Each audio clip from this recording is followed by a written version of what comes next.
A gente não tem uma saúde decente. As pessoas enfrentam dificuldades de 8, 12 horas por dia para poder ir trabalhar, enquanto um bando, perdoe a palavra mais uma vez, de vagabundo que fica lá com mordomias, gastando a sua grana e ainda se colocando como deuses desse país, e decisões passam todas por eles. E o nosso povo sofre por conta disso. Seja bem-vindo ao canal Rico no Futuro. Aqui a gente mostra a verdade. Vamos assistir o vídeo agora. Se você gostar do conteúdo, não esqueça de se inscrever no canal. O STF custa aos pagadores de impostos mais de R$1 bilhão. Ele custa mais do que a realeza britânica. Enquanto isso, o ministro Barroso faz exigências, no camarote da Sapucaí. Ministro Alexandre de Moraes, ele está preocupado com meme na internet e condenando pessoas inocentes a 17 anos de cadeia, porque uma terrorista escreveu com um batom, perdeu uma estátua que depois de horas já foi limpada. A gente tem aí um governo processando o Bolsonaro, senhores. Olha que loucura, porque o Bolsonaro falou que mulher petista é feia.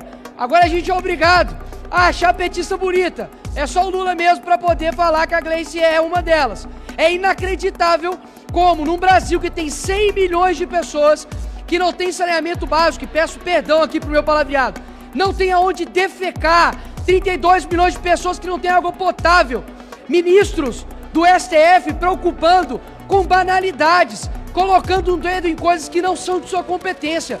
Nós temos um país onde, infelizmente, as pessoas podem ir para a sua escola e tomar um tiro de bala perdida. A gente não tem uma saúde decente. As pessoas enfrentam dificuldades de 8, 12 horas por dia para poder ir trabalhar, enquanto um bando, perdoe a palavra mais uma vez, de vagabundo que fica lá com mordomias, gastando a sua grana e ainda se colocando como deuses desse país, e decisões passam todas por eles, e o nosso povo sofre por conta disso. E a dicotomia que há quando é com a direita é inacreditável. Somente nos 2 anos de governo Bolsonaro foram 123 decisões contrárias a ele. Aí eu te pergunto, quantas decisões o STF já tomou nesse tempo de mandato do Lula contra ele? Nem contra ele, mas pedindo de esclarecimento. Já que eles gostam de pedir 48 horas para explicar fulano de tal, 3 horas para explicar tal coisa, por que até agora o STF não pediu ao governo Lula para poder esclarecer em 48 horas as queimadas da Amazônia? Ou se não, as mortes dos Yanomamis? Ou se não, da inflação que está alta? Ou seja, é inacreditável como simbolicamente a nossa maior alta corte, e eu não quero aqui colocar como se todos os servidores e juízes e pessoas que honram o direito nesse país sejam o mesmo que eles, mas porque esses caras, eles mandam um recado muito ruim para uma geração, do tipo, eu posso usurpar as minhas funções públicas, eu posso usurpar as minhas funções constitucionais, que vai dar certo. Basicamente, ser um vagabundo aqui nesse Brasil compensa.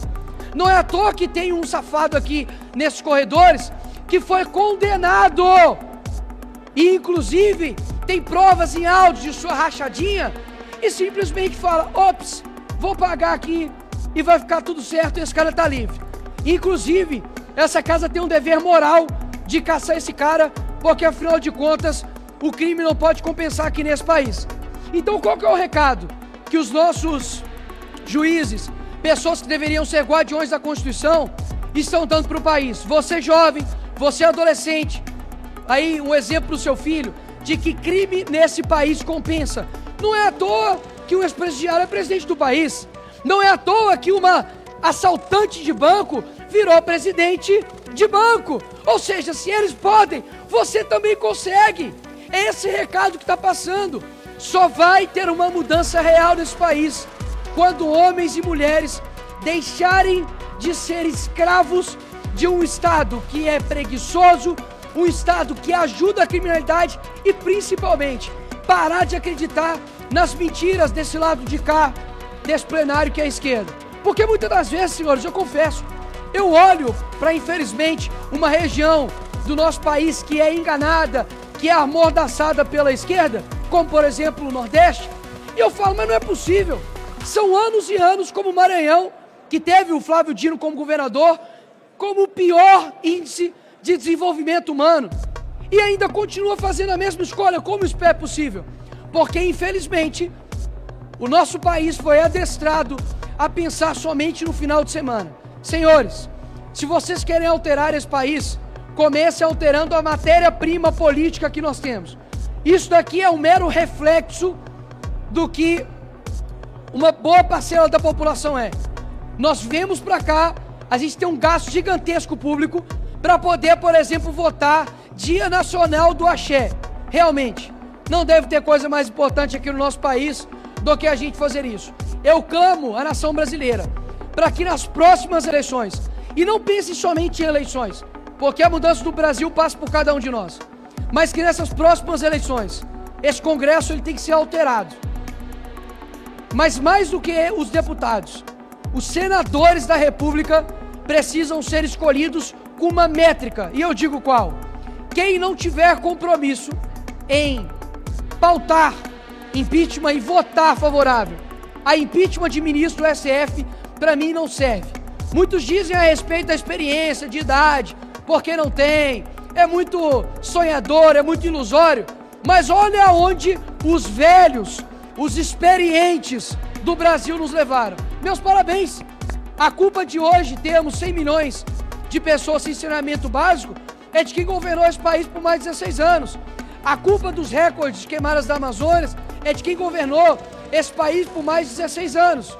Ou seja, se não houver uma mudança real na população brasileira, vai passar a minha geração, vai passar a geração da minha filha e, infelizmente, esse país não vai mudar.